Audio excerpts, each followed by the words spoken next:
Dy emra të njohur të botës së krimit janë rikthyer gjatë javës së fundit në duart e drejtësisë dhe autoriteteve shqiptare. Ylli Zalla, i shpallur në kërkim prej muajsh, u arrestua në Fushkruj, ndërsa Aurel Hoxhallari, i dënuar me burgim të përjetshëm për vrasjen e Devi Kasmit, u ekstradua pas arrestimit në Rumani. Pas 11 muajsh në kërkim dhe disa operacioneve të dështuara për arrestimin e tij, Zalla përfundoi në pranga të hënë në fshatin Zall të Fushkrujës. 49 vjeçari doli këtë të mërkur para gjykatës penale të Tiranës për të njohur me masën e sigurisë. Ai mbrohet nga avokati Dritan Gina, ndërsa seanca zhvillohet në drejtimin e gjyqtares Lorena Çabej. Arrestimi i tij erdhi vetëm një ditë pasi në banesën e 49 vjeçarit u vendos një sasi lëndë plase, shpërthimi i të cilës dëmtoi banesën, ndërsa automjeti i tij tip Benz u shkëmbua. Zalla mohoi të kishte vendosur vetë tritolin dhe akuzoi policinë dhe personat lidhur me krimin e organizuar se po tentonin ta eliminonin. Zalla ishte shpallur në kërkim që prej nëntorit të vitit 2025.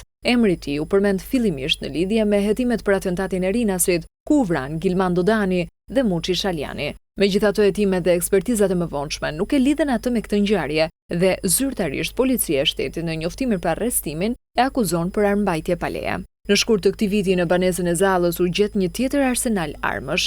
Një muaj më pas, gjatë një tjetër operacioni, në oborrin e banesës së tij u sekuestruan municion luftarak dhe 14 fitila zjarrpërcjellës. Më 23 qershor, gjatë një tjetër tentative për arrestimin e tij, autoritetet raportuan se i gjetën një pistolet, fishek, një celular dhe një detektor frekuencash. Pas këtyre operacioneve, Zalla vijoi të qëndronte në Arati deri në arrestimin e tij të hënën. Por ndërsa Zalla përballet këtë të mërkur me gjykatën për masën e sigurisë, një tjetër emër i njohur për autoritetet shqiptare është kthyer në vend. Aurel Hoxhallari, 49 vjeç, është ekstraduar nga Rumania në Shqipëri në kuadër të operacionit ndërkombëtar The Wanted. Ai ishte shpallur në kërkim ndërkombëtar pasi ndaj tij rëndon një dënim me burgim të përjetshëm për vrasjen e Devi Kasmit, si dhe dënime të tjera për armbajtje pa leje, trafikim dhe kultivim narkotikësh dhe pjesëmarrje në grup të strukturuar kriminal. Sipas PAK, Hoxhallari ka pasur një rol organizues dhe konsiderohet porositës i vrasjes së Devi Kasmit, i cili u ekzekutua më 29 janar 2018 në rrugën Kongresi Manastirit në Tiranë. Për këtë vrasje është dënuar me burgim të përjetshëm edhe shtetasi grek Ethimios Efthimio,